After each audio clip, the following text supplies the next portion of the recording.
Hi, I'm Alex Miller, and welcome to Good Things Happen, the show that invites changemakers and enablers to share their inspiring stories of progress. Whilst change can of course be uncomfortable, unexpected, and at times disruptive, it's inevitable. And more often than not, change will be for good. We'll be hearing from people from all walks of life who've been at the forefront of change, including their journeys to get here and their motivations. Because ultimately, when people work together for a common cause, good things happen. Formula One is so fast moving, you don't actually have time to think about any of those negative thought patterns that could hold you back. It's right, roll your sleeves up and let's get on with this, do what needs to be done. My whole career, I think, was marked by, the typical imposter syndrome. And still now, I think I pinch myself and I go, did I really run a Formula One team? I think you need to empower the people below you to do more and more. And you need to demand from the people, but you also need to empower them to make mistakes.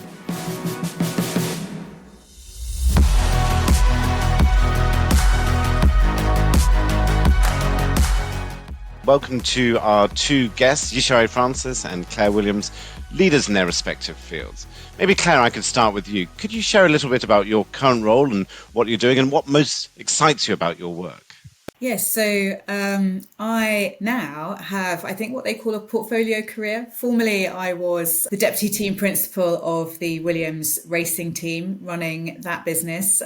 We sold that in 2020. So now I kind of have a variety of roles that I undertake. I'm an ambassador for a business called Fortescue Zero.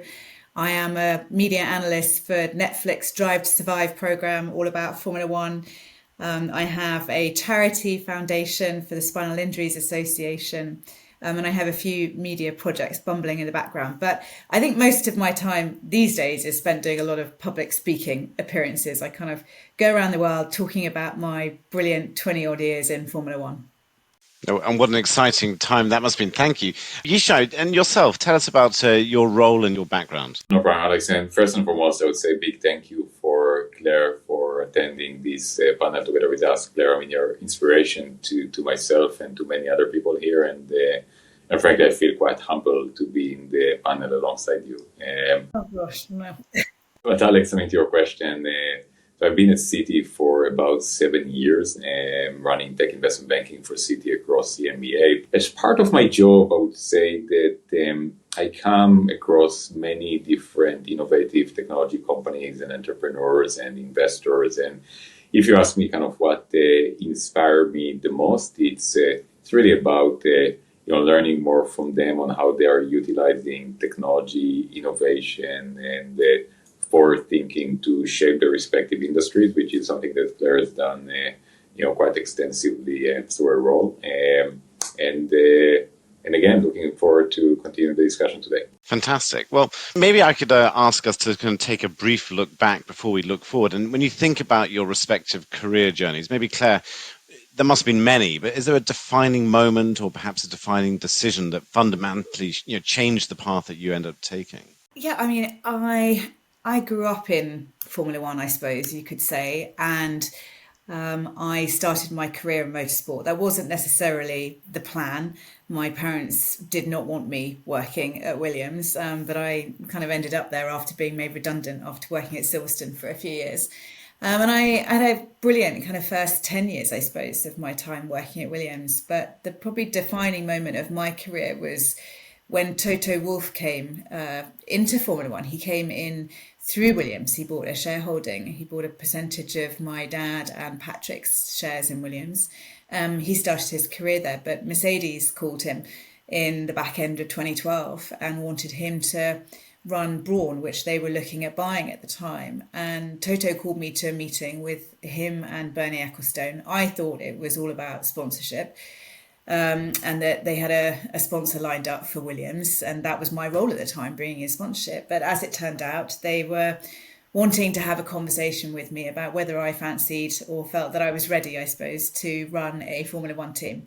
As you can imagine, this came as quite a shock to me. That was not part of my plan that morning. Yeah, that must be quite a moment when that was sort of unveiled to you. It was somewhat, because my parents, like I said, they'd been very clear, none of you kids are taking over. go and do your own thing. And so that, I suppose, making that decision over the winter of 2012 was probably the defining moment in my career, because obviously I then went on to run one of the most storied Formula One teams in history, taking over from my dad in 2013 and running the team up until we sold it in 2020. And presumably that was a pivot moment, because you had to kind of step into something you obviously hadn't done before. How did that feel like? Daunting, terrifying, all of those kind of adjectives. It was not a role that I chose to take on lightly, but I had grown up around the team. I had spent a lot of time working in the team.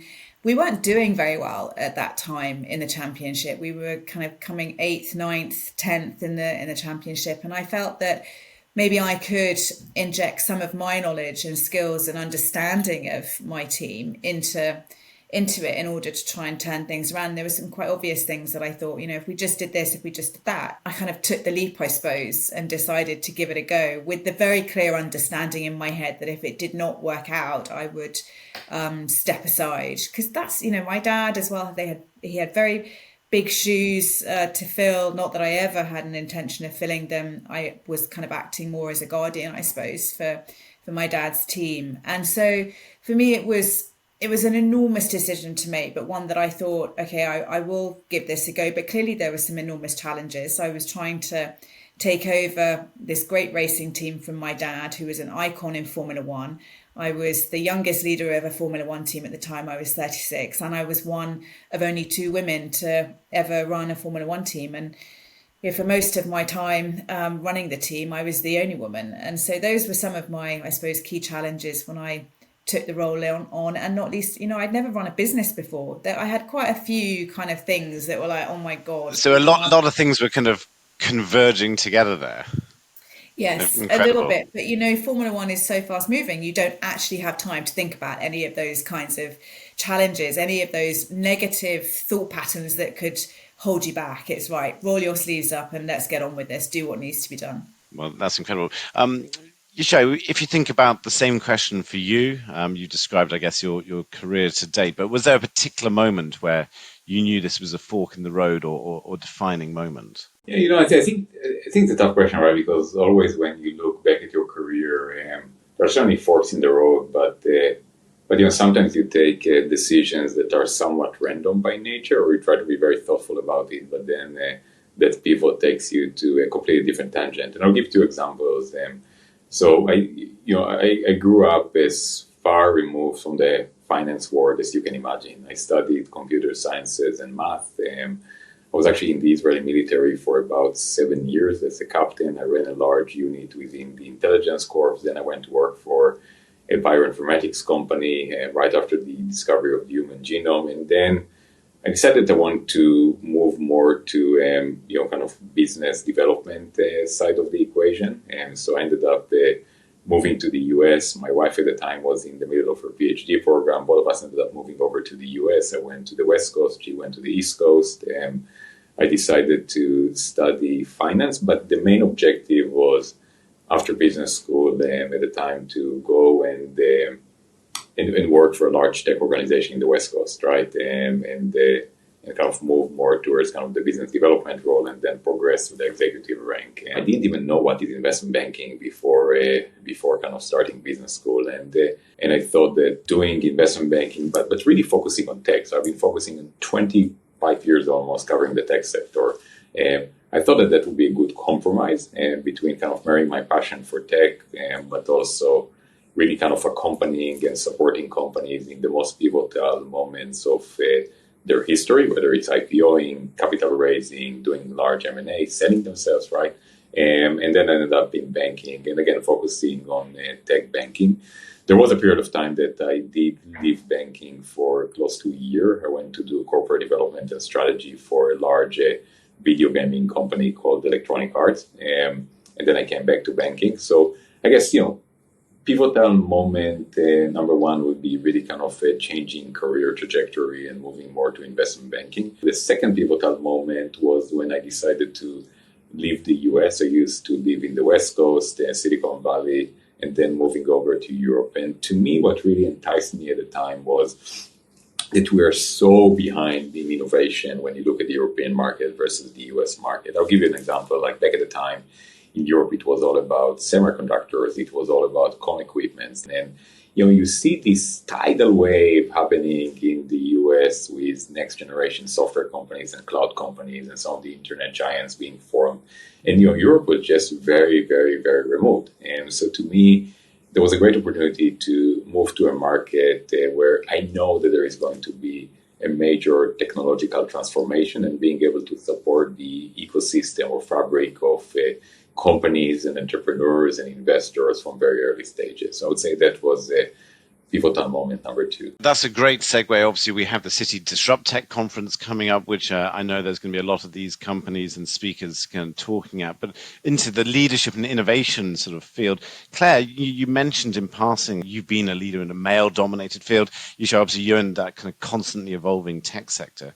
Claire, first for you, kind of maybe there are particular couple of leadership challenges that you face that you could perhaps share with our listeners. I think probably the greatest one that I faced when I first took over the business was getting people to follow me. People had, followed my dad for a really long time. He was a very strong, influential, and not least inspirational leader. People worked at Williams because they wanted to work for Frank. We did employee engagement surveys, and the top answer to the question, why do you work at Williams, is because I want to race for Frank. No pressure then. No pressure. And then suddenly Frank was not running the team anymore. He was still around the business, but he wasn't the leader, and I was. And asking people to follow me rather than my dad. I suppose I had the benefit that I wasn't just some other person that had come in from another industry. People knew me and I was connected to Frank. But asking them to follow me and put in that amount of blood, sweat and tears that's required to work in a Formula One team was quite a sizable challenge. And to try and get them to do that was a piece of work, I suppose, that went on for me, not mostly in that first year, but was a kind of running undercurrent throughout my time. There were challenges around, okay, well, how do I do that when I don't really feel like I should be running this team? It's my dad's racing team. And, I'm a woman. Should I be running a team? And I'm really young. Do I have the experience? So a lot of that imposter syndrome kind of sort of thing. My whole career, I think, was marked by, the typical imposter syndrome. And still now, I think I sit here 5 years later after having sold the team, and I think I pinch myself and I go, did I really run a Formula One team, and did I really do it for 8-9 years? That was a real challenge for me. But equally those are my personal challenges. From a professional perspective, within the organization as a whole, I had inherited a team that was a legacy team, a heritage team that had done really well in Formula One for many decades, but was not in the place where we wanted it to be. As I said earlier, we were coming 9th, 8th and 9th in the championship for the previous 3 seasons. And I had a real piece of work on my hands to change things around and to implement the changes that I needed to quickly. And we all know how difficult sometimes quick change can be in an organization, to bring people along with that change. But we did it. We went through the pain, and, the best result, in those moments inevitably is always success at the end of it. Unfortunately, we had success at the end of the 2014 season and moved forward from there.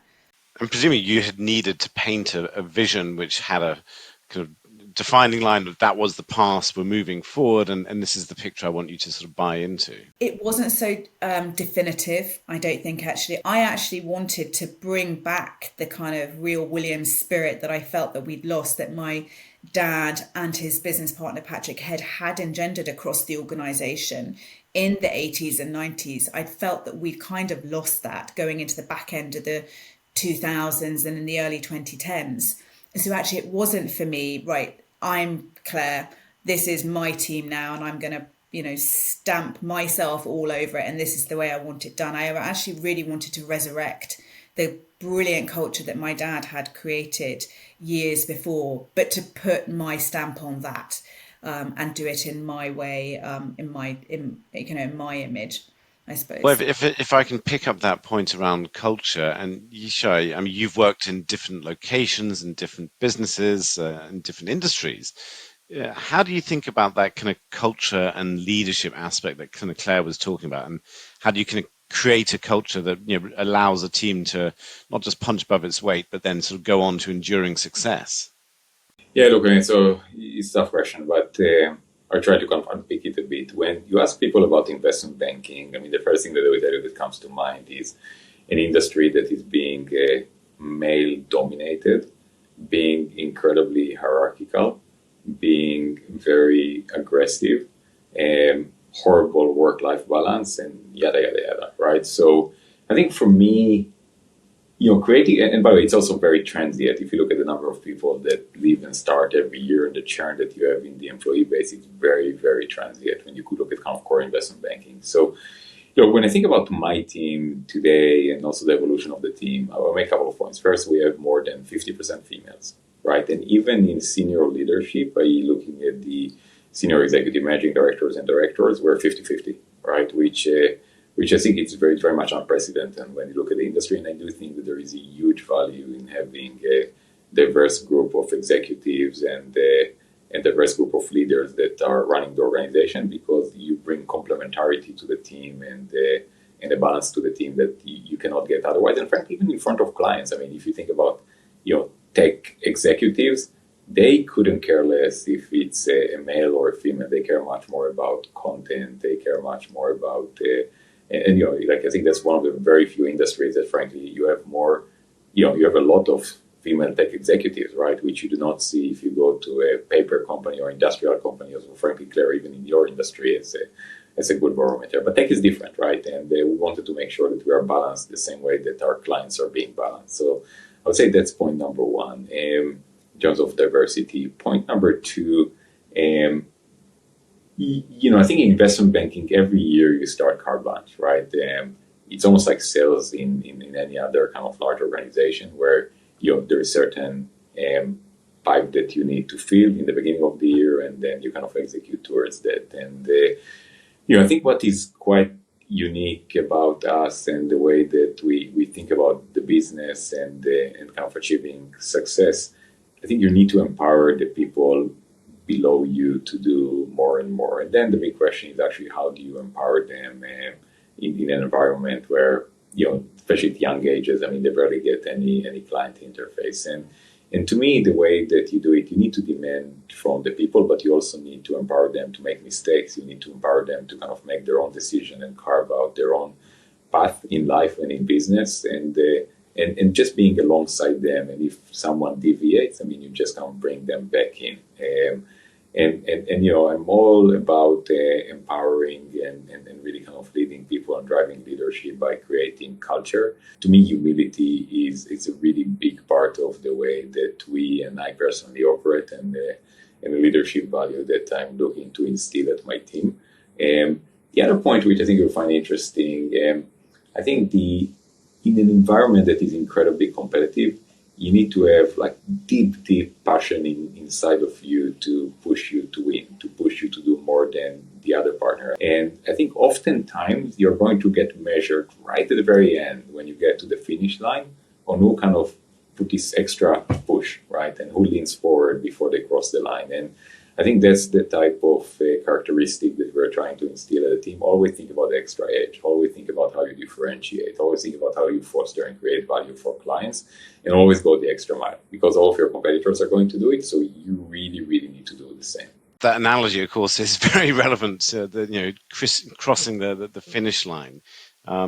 Claire, I mean, obviously, you both in your current and previous roles, you were navigating complexity, high stakes situations. Not always does it end up as you wanted. If you have advice for upcoming leaders, what would you say around resilience, or how you kind of deal with those challenges and kind of get to those uplands? People always used to ask me about pressure, like how do you deal with the pressure? Running a Formula One team, and particularly one that isn't doing very well, isn't easy, and you're doing it in front of hundreds of millions of people around the world that are watching your mistakes. Normally most people in industry and business can get away with their mistakes behind closed doors. Unfortunately, that's not the case for team principals in Formula One. So I would always be asked this question, and if I'm really honest, I never, and maybe it's where I was going wrong, but the pressure never really sat on my shoulders a whole lot. I don't know whether that was because when I reflect now, I question why. And I think it was because, to your question, I have quite a considerable amount of resilience within me. And when I think about that, and I think about, well, how do I have that? I think it comes from childhood. I think it comes from your upbringing. And I think it comes from experiences that you've had along the way. Most people would probably look at me and go, well, she's been brought up with a silver spoon in her mouth and lived in a gilded cage in Formula One, lovely. And yes, I have. I've had the most extraordinarily privileged, wonderful life. But equally along the way, as a family, we've had some quite sizable knocks. Not least my father had a car accident when I was 9 that, nearly killed him 3 times, and he ended up as a tetraplegic. As a 9-year-old, I had to compute that. As a 9-year-old at that time in the 1980s, we didn't have therapy, and my parents are very much stiff upper lip. We don't discuss this, we don't talk about it. And my father was never really around when I was a kid, and all this kind of stuff. I think that built up quite a considerable amount of resilience within me as an individual. And then as I progressed through my 20s, my 30s, and my career working in Formula One, I built up that resilience that was required. You get knocked down in this life and you just have to keep on getting up. And I think I inherited a lot of that from my mother. My mother was very typical stiff upper lip. I remember at Ayrton Senna's funeral that we went to, I was quite an emotional 14-year-old girl, and my mother turned to me and said, "This is not your moment to cry." And I was like, okay. And I think Okay. I learned a lot from her about, you hold your head up high and you just get on with what you've got to get on with. And so for me, that very much ran through my time running the team, and why I just got on with what I needed to get on with. And I drew on those reserves, I suppose, of resilience that I'd built up over many years to see me through those days. But there were also external factors clearly as well that supported me during my time. I had a great team around me. I was so lucky at Williams, with everybody that worked for us was always had my back. I had a brilliant board. And probably most importantly, I have a wonderful family and an incredibly supportive husband who I knew I could always lean on in those moments. And then, just from a health and wellness perspective, I was always very clear about needing to look after myself both mentally and physically. If I was going to do this incredibly high pressure job, I needed to make sure that I was in the best mental and physical state that I could be. So I spent an awful lot of time running. I used to run, that was my therapy. I would take time out for me. Meditation was quite important to me at the time. And all of those things, I just built those building blocks to be what I felt I think I was quite a resilient leader, particularly in the really challenging times at the back end of my tenure at Williams. That's incredible to hear that story, Claire. Maybe, Yishai, I could kind of change tack somewhat. Both of you have been involved front and center in kind of big M&A, big acquisitions, obviously on the advisory side, indeed selling. Maybe first, Yishai, yourself, when you're looking at kind of and advising companies and leaders around who they should be acquiring, how do you think about some of the things that Claire talked about there in terms of identifying resilience, values, vision? And presumably not everybody has that. Yeah, look, I think in general, if you're going to take a step back, there is a big delineation between public markets and private markets. In public markets, it's all about revenue growth and efficiency. And many times companies get to a stage whereby they're going to be hindered in terms of how much they can grow organically, right? And the market is going to judge them when you look at valuation by how quickly they can grow cash flow. So that kind of sets themselves down more towards the M&A agenda. And then M&A is incredibly complicated. incredibly complicated, not just in terms of determining how much you pay for an asset. It's actually much more complicated on how do you integrate the asset. And many M&As fail, and they fail at the end because the asset is not integrated or the executive team is leaving.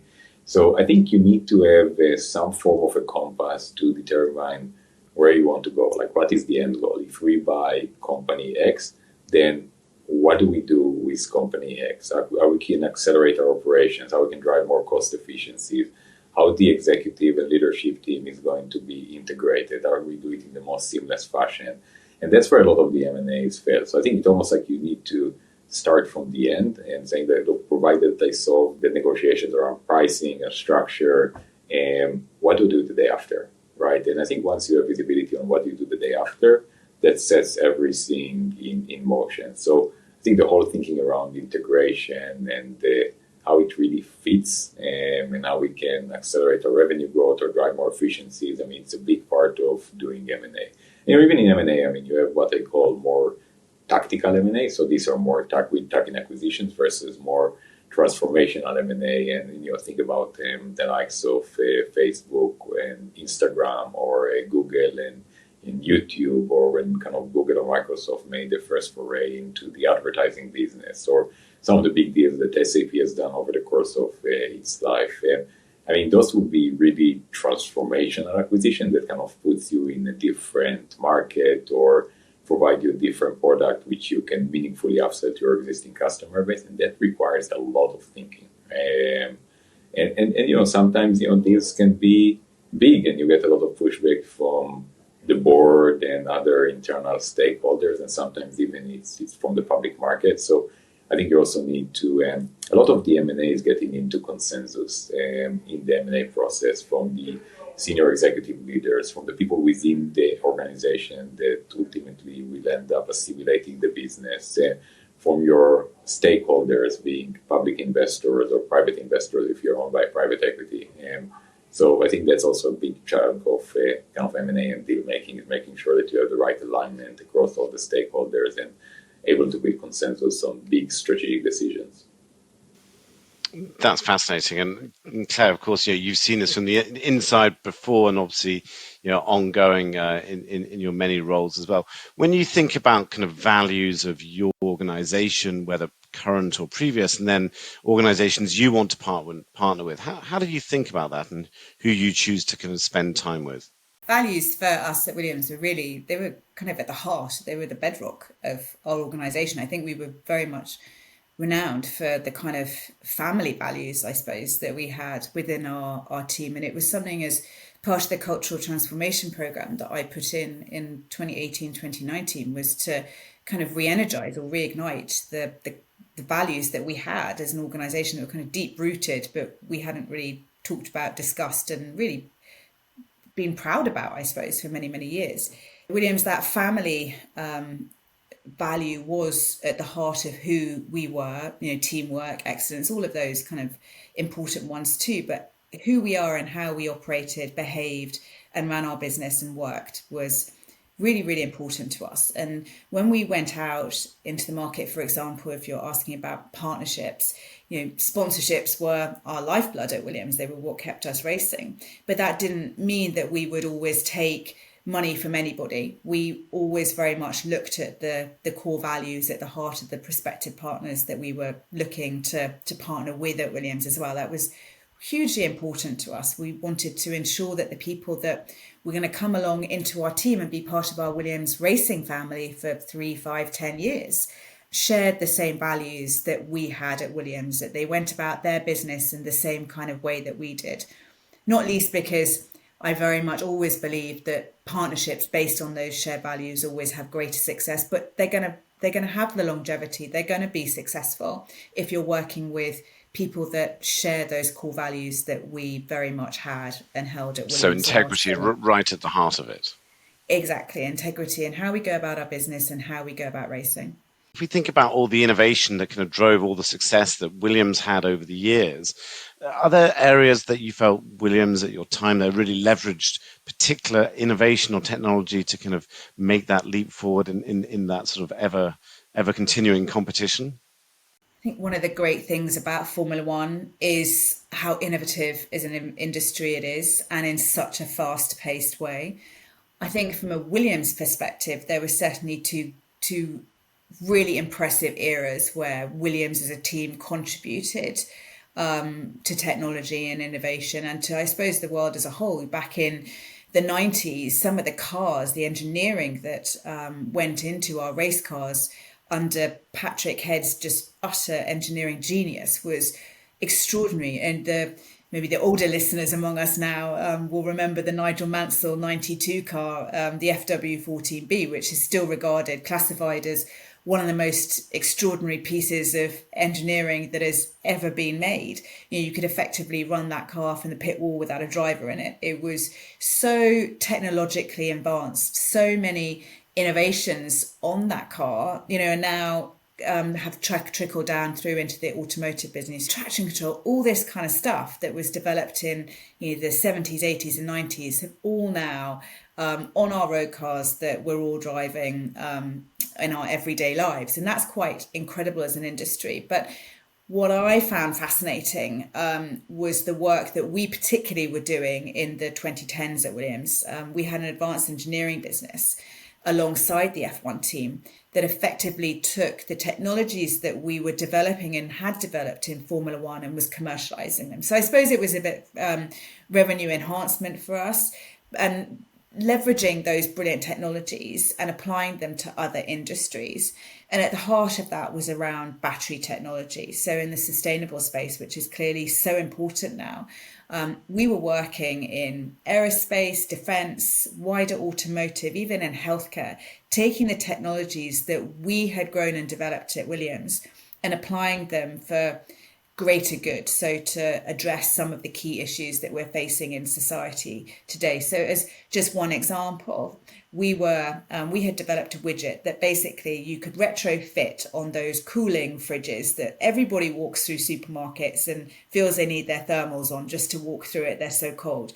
All of that is just lost energy for supermarkets. We had a project with Sainsbury's where we were retrofitting this little widget that we had developed that we had and putting them on their fridges. And they were recouping 30% of that lost energy.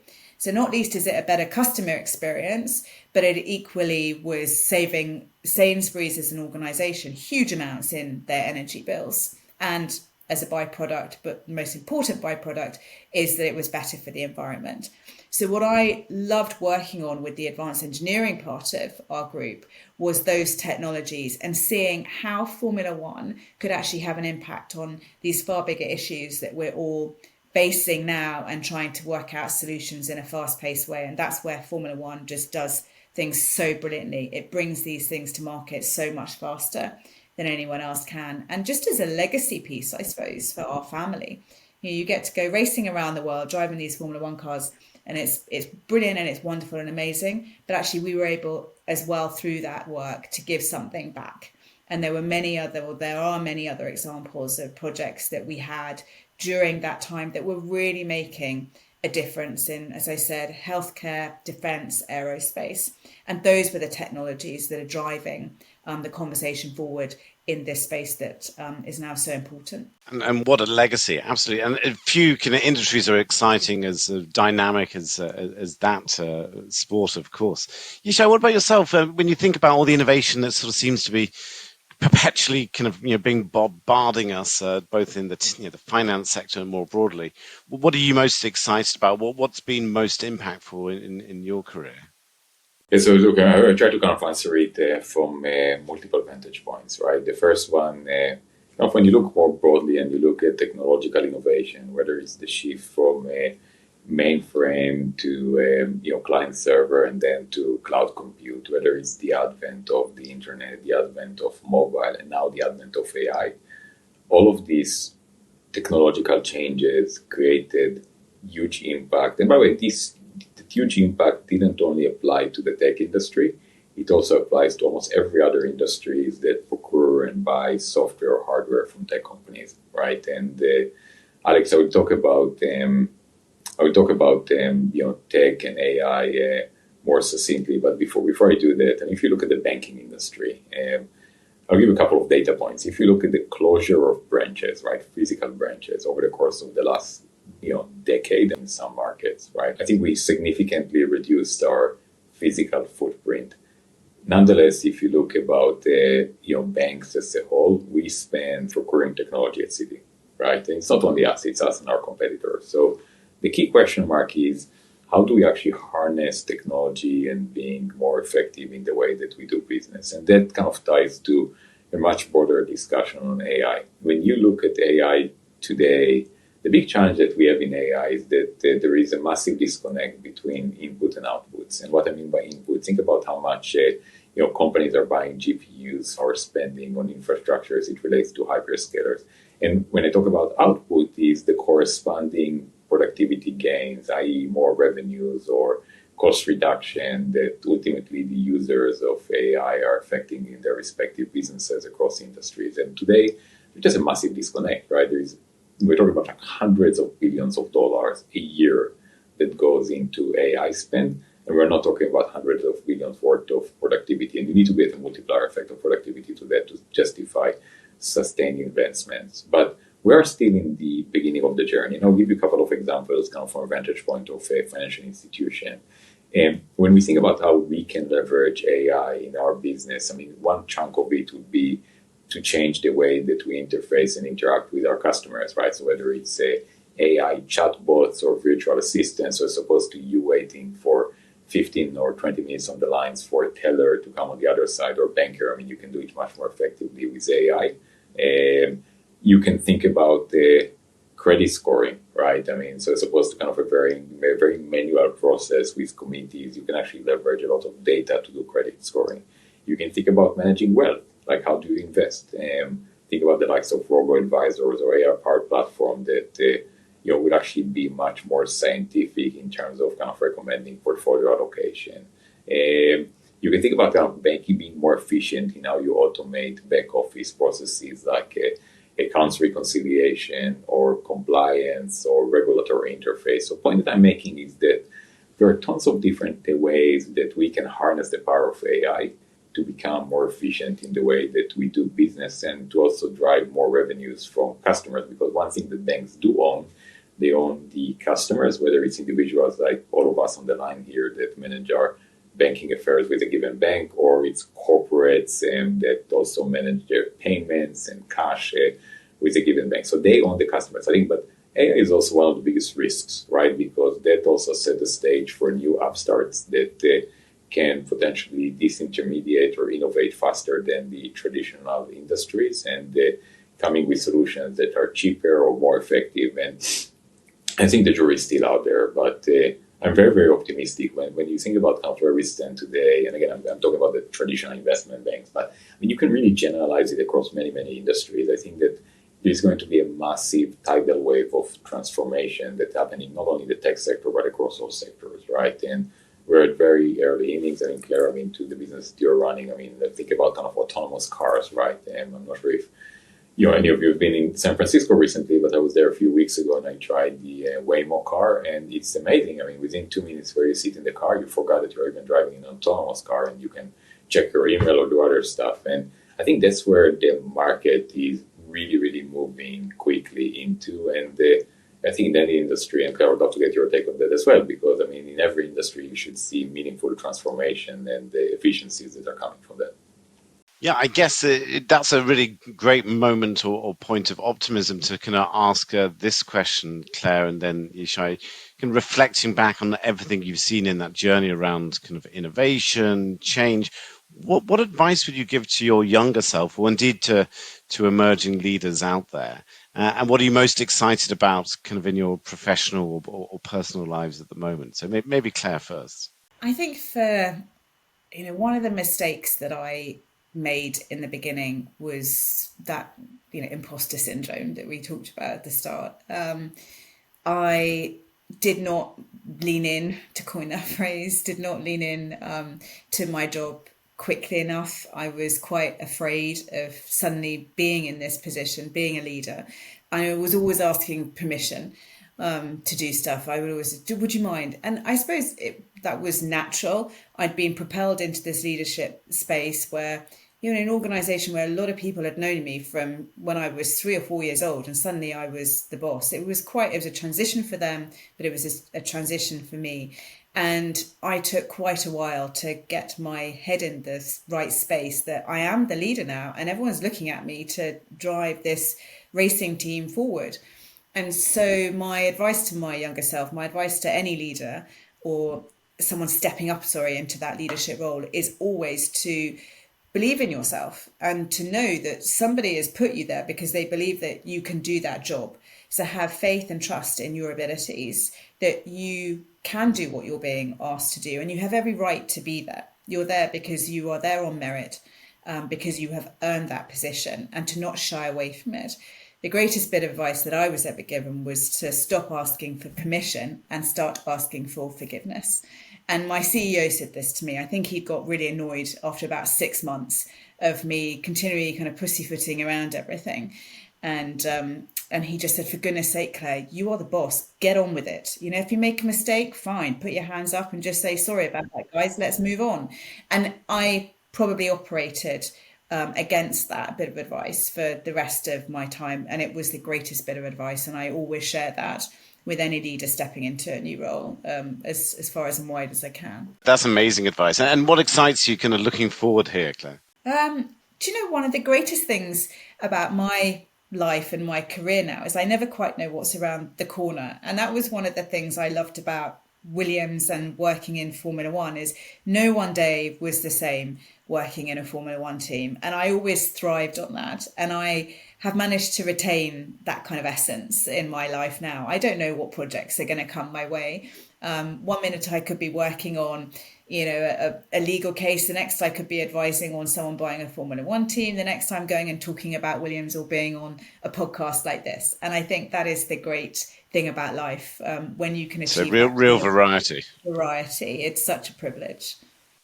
That's amazing. And Yishai, same question for you. Advice to your younger self, and what excites you? It sounds the same advice as I give to my kids and the people that work under me. But I think in general, I try to be complementary to Claire. I would say don't be afraid to fail, right? Life is all about experimentation. It's about kind of taking this unknown forks in the road. It's about trying to do different things. So don't just go with the typical path, and then you're just going to experiment, knowing that it will come with failure, know that you cannot be the best in everything, but you can be very, very good in a lot of different things that when they come together, really kind of put you as being at the top of your game. Be perfectionist in what you do. Irrespective of whether, there's someone out there that is going to be smarter or whatnot than you, it's really about giving yourself the best shot. It's really pushing yourself, and it's really knowing that if you did something and you put your best foot forward, irrespectively if you won or didn't win at the end, you're going to be happy with the outcome because you know that you put your very best into it. And I think the last point kind of ties to, the strive to win, or kind of having this something in your belly that when you wake up every day, you want to do your very best. And I think Claire has been fortunate enough to work in an industry that she really, really likes and enjoys. And I think that kind of helps a lot in terms of the fire that you have in your belly. But, if you don't have that fire in the belly, you're probably not in the right industry or not in the right job. So you should really think about it. If you do have the fire in the belly, so really, push yourself, your team, the people that work around you to do their very best, but at the same time, be humble and win not on the expense of other people, win because you gave your very, very best. So I think the whole notion of humility and being kind to the people that surround you is critical in my view. The kindness thing is so important when you're a leader. Kindness, consideration, respect, and manners, I think, take leaders a really long way. And they can be attributes that are sometimes forgotten when you step into that leadership role, or as you go through it, particularly when you go through into challenging events in your career. But they don't cost anything. And when you behave in that kind of way as a leader, I think you can extract so much more from your team. But I think we forget, and we think maybe kindness isn't an attribute that a leader should necessarily have.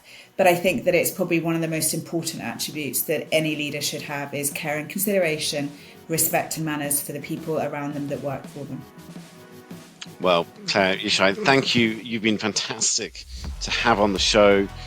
Amazing insights, amazing stories you shared and advice. So on behalf of everyone, thank you. And we look forward to keeping in touch. Thank you. Thank you very much, Alex. And thank you, Claire.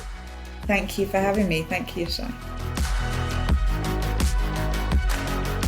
Citigroup, Citi and Claire Williams are not affiliated and are independent from each other. The speakers' views are their own and may not necessarily reflect the views of Citi or any of its affiliates. All opinions are subject to change without notice. Neither the information provided nor any opinion expressed constitutes the solicitation for the purchase or sale of any security. The expressions of opinion are not intended to be a forecast of future events or a guarantee of future results.